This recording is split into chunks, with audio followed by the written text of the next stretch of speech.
परम प्रेममय श्री श्री ठाकुर मोर जगत जननी श्री श्री लक्ष्मी माँ परम पूज्यपाद श्री श्री बड़दा आज आचार्य ठाकुर परिवार सभी समस्त चरण अनंत कोटि प्रणाम। उपस्थित मोर प्रिय पूज्य परिचालक आज आम समस्ते जानीचे परम पूज्यपाद श्री श्री अविंदांकर 25तम जन्म दिवस 2000 मसीहा जनवरी 5 तारीख ताकर जन्म होता। ताकर गोटे छोट लीलाटी कही मोर वक्तव्य शेष करी। अविंदा कर जो जीवन बहुत लीला रही से भर आम जो देवघर को जाऊ से समय आचार्य देव निर्देश मागू आसला बेलू जे आमको घर को जीवार अच्छे तेणु आचार्य देवता आशीर्वाद करते। तो जिते छोट बयस अविंदाकर से समय परम पूज्यपाद श्री श्री दादा आचार्य देव थे एवं से समय किछि बिहार गुरु भाई माने से माने सकाळु जाई जगी था आचार्य देव केतेबेले आसीबे एवं तांको आमे आशीर्वाद मागिबा जीवा पे एथि पे अपेक्षा करि थांती। जदि मने मने भाबु थांती जे परम पूज्यपाद श्री श्री वर्तमान आचार्य देव जे बाबाईदा सी भी जदि बाहरती ताहले तांकोठु आमे निर्देश मागी घर को जीवा एई कथा तांको मन भितरे जागृत हेई थाए। तो से आचार्य देवंकर जो रूम अछि से पाखरे से ठिया हेई थांती। तो किछि समय पर पूज्यपाद अविंदा से जो आचार्य देव को रूम अच्छी तार अपोजिट साइड रे किचन रूम अच्छी से रूम को गले से रूम रो बाहरी किना जते बेले आसुचंती तळे देखुचंती किछि गुरु भाई से माने ठिया हेई छंती।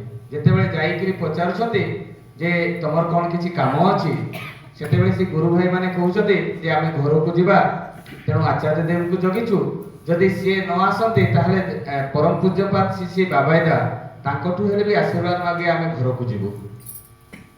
तो अविंदा आउ किछि कहले नै किछि डेरी पर से कहउचंती जे आपण आज रहि जिवे एवं एई मां एवं भाई माने से माने घर को जिवे सांगरे आछंती जण को मना करूछंती आउ जण को आउ जो किछि जण को कहउछंती तमे घर को पळेइबो।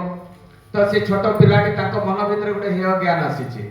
तो जा भी हो से माने जते बेले आचार्य देवकर आशीर्वाद पाई नथिले से माने ठाकुर बाड़ी गले प्रणाम करी से ताकर जोठी बेडिंग बस्त्रा थाई से बांधी एक टेम्पू धरे जसीडी स्टेशन को चलले एवं जसीडी स्टेशन पहुंचीबा पूर्व से टेम्पूटा गोटे ट्रक सहित एभली एक्सीडेंट हैला जे पूरा बहुत सांघातिक एवं जहा को मना करथिल अविंदा ताकर एभली एक्सीडेंट हैला माने क्षत विक्षत हो गेला पूरा तळे पड़ी गले एवं सामना टेम्पूटा पूरा केचा हो गला एवं जहा को कहितले तमे जाओ ताकर कोनसी जगह रे क्षत विक्षत होई नथला टिके भी क्षत विक्षत होई नथला संगे संग आइले देवघर आश्रम को एवं सेठे हॉस्पिटल अछि आमे जानिछे से हॉस्पिटल में सपनदा ताकर ट्रीटमेंट कले कहले वर्तमान किछि दिन एठी रही कि ना तापरे माने जिवे सेई दादा से संध्या बेले परम पूज्यपाद श्री दादा को पाखरे आसी ए कथाटी को सब निवेदन करथले।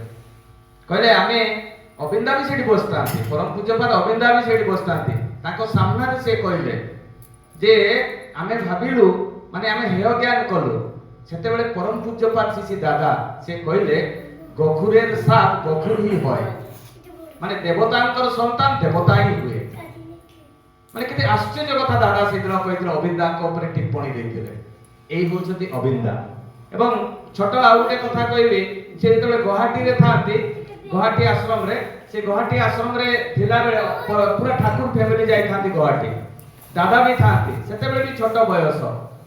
तो सेई समय कोन हिची से खेलुतले अविंदा खेलु देखिले गोटे घोड़ा तो बहुत पसंद आसला कहला मु घोड़ा चढ़ीबी एवं जेते बेले घोड़ा चढ़ीबी सेते बेले बाबुंदा से दायित्व रे थांती से गुवाहाटी आश्रम दायित्व रे बाबुंदा को कहले गोटे घोड़ा रो व्यवस्था हेई पाको परम पूज्यपाद श्री दादा कहले बाबुंदा कहले ठीक अछि मु घोड़ा नै आसबी बाजार को जाई से घोड़ा गोटे किनी किना आनितले दुईटा घोड़ा गोटे कळा एवं धळा एवं जेते बेले अविंदा को सामना रे परम पूज्यपाद अविंदा को सामना रे से जेते बेले ताको रखा गला जे को घोड़ाटा तुमे न बसते बेले अविंदा कहले मु धळा घोड़ाटा नेबी एवं धळा घोड़ा सहित खेलिले प्रथम दिन खेलिले ताको बहुत भलो लागिला द्वितीय दिन किछि कारणवशत से घोड़ा ऊपर पड़ी गले जेते पड़ी गले से घोड़ाटा निजे दौड़ी आसी आचार्य देव जोटी बसतांती सेठी मुंडटा हलेला तळ ऊपर हेला आचार्य देव जानि पाले बौदी थांती से भी जानि पाले किछि ना किछि गुटे हेइछि ସାଙ୍ଗେ ସାଙ୍ଗେ ପଠେଇଲେ। ଦେଖାଗଲା ଅବିନ୍ଦା ପଡ଼ିଥିଲେ, ସେ ବହୁତ ଗୁରୁ ଭାଇ ଗଦା ହେଇଥିଲେ ଏବଂ ତାଙ୍କ ଘୋଡ଼ା ଚଢୁଥିବା ସମୟରେ ଯୋଉ ଭାଇମାନେ ଥିଲେ ସେମାନେ ଅବିନ୍ଦାଙ୍କୁ ଦେଖୁଥିଲେ, ଖାଲି ମାଟି ଲାଗିଛି କିନ୍ତୁ କିଛି କୌଣସି ଘା ହେଇନି ଅବିନ୍ଦାଙ୍କର। ସେ ଘୋଡ଼ାଟା ନିଜେ ଯାଇକି ଦାଦାଙ୍କୁ କହିଥିଲା ଏବଂ ସେମାନେ ଯେତେବେଳେ ପଳେଇ ଆସିଲେ ସେ ଘୋଡ଼ାଟାକୁ ବାବୁନ୍ଦା ପୁଣି ବାବୁନ୍ଦା କଣ କଲେ, ସେ ଆଉ ଥରେ ଫେରେଇ ଦେଲେ, ଯୋଉଠି ଆଣିଥିଲେ କିଣିକିନା ତାକୁ ଫେରେଇ ଦେଲେ। କିଛି ଦିନ ପରେ ବାବୁନ୍ଦା ଯେତେବେଳେ ଆଶ୍ରମ ଆସିଥାନ୍ତି সেই ସମୟରେ ଅବିନ୍ଦା କହୁଛନ୍ତି, ପରମ ପୂଜ୍ୟପାଦ ଶ୍ରୀ ଅବିନ୍ଦା କହୁଛନ୍ତି ସେ ଘୋଡ଼ାଟା ଭଲ ଅଛି ତ? ବାବୁନ୍ଦା କହୁଛନ୍ତି ଘୋଡ଼ାଟା ଭଲ ଅଛି, ମୁଁ ଚାହେଁ ସେ ଘୋଡ଼ାଟା ଏ ଦେଓଘରକୁ ଅଣାଯାଉ। ସାଙ୍ଗେ ସାଙ୍ଗେ ବ୍ୟବସ୍ଥା କରାଗଲା ଗାଡ଼ି ଏବଂ ଗାଡ଼ି ବ୍ୟବସ୍ଥା କରି ସେ ମାଲିକ ଯିଏ, ସେ ଘୋଡ଼ାର ମାଲିକ ଯିଏ, ତାଙ୍କୁ ମା ସହିତ ଆସିବା ପାଇଁ ନିର୍ଦ୍ଦେଶ ଦିଆଗଲା। ସମସ୍ତେ ଆସିଲେ ଆଶ୍ରମକୁ। ଯେତେବେଳେ ଆସିଲେ ଘୋଡ଼ାଟା ଓହ୍ଲିଛି, ଯେମିତି ଅବିନ୍ଦାକୁ ଦେଖିଛି ଏମିତି ଜାମ୍ ମାରିଛି, ଏମିତି ନାଚିଛି, ଏତେ ଆନନ୍ଦିତ ହେଇଛି, ସେ ଖୁସି ହେଇଯାଇଛି ପୁରା। ଘୋଡ଼ାଟା ଗୋଟେ ପଶୁ ହେଇ ଗୁରୁଙ୍କୁ ଚିହ୍ନି ପାରିଲା। ଆମେ ତ ମଣିଷ, ଆମେ ତାର ବି ସମାନ ହେଇପାରୁନା। ସେ ଗୋଟେ ଘୋଡ଼ାର ସମାନ। ଆଜି ଯୋଉ ଧଳା ଘୋଡ଼ାଟା ଅଛି ସେଇ ଘୋଡ଼ାଟା ହିଁ ଆଜି ଯୋଉଟା ଅବିନ୍ଦା ଚଢ଼ନ୍ତି। ଗୋଟେ ପଶୁ ହେଇ ଗୁରୁଙ୍କୁ ଚିହ୍ନି ପାରିଲା, ସ୍ୱୟଂ ଭଗବାନଙ୍କୁ ଚିହ୍ନି ପାରିଲା, ତାଙ୍କର କଥା ମାନିଲା, ସେ ପାଗଳ ହେଇଗଲା ତାଙ୍କୁ ଦେଖିବା ପାଇଁ ସେ ଘୋଡ଼ାଟା। ଆମେ ତ ସାଧାରଣ ମଣିଷ। ଯାହା ବି ହଉ ସମୟ ହେଇଯାଇଛି। এই যে অবিন্দাଙ୍କ ବିଷୟରେ ଦାଦା ମାନେ খুব সুন্দর আলোচনা করে। বহুত কথা রয়েছে, বহুত কথা রয়েছে।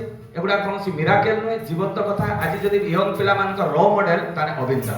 কেতে মদ্যপ, কেতে চরিত্রহীন, কেতে ডিপ্রেশন থিবা এই পিলাମାନଙ୍କୁ অবিন্দা যে করোনা সময়ে সে ভর্তি থিলে তার কিছু কিয় কিনারা নাই। যা বি হোক সমস্তଙ୍କର পঞ্চমহাজীবন নিষ্ঠিভূত হোক, সমস্তে শান্তি স্বস্তিরে রাময় জীবন যাপন করন্তু এবং সমস্তে দীর্ঘায়ু হুଅନ୍ତୁ। ଏହା ହିଁ ପରମ ପିତାଙ୍କ ନିକଟରେ ପ୍ରାର୍ଥନା କରେ। ଜୟ ଗୁରୁ।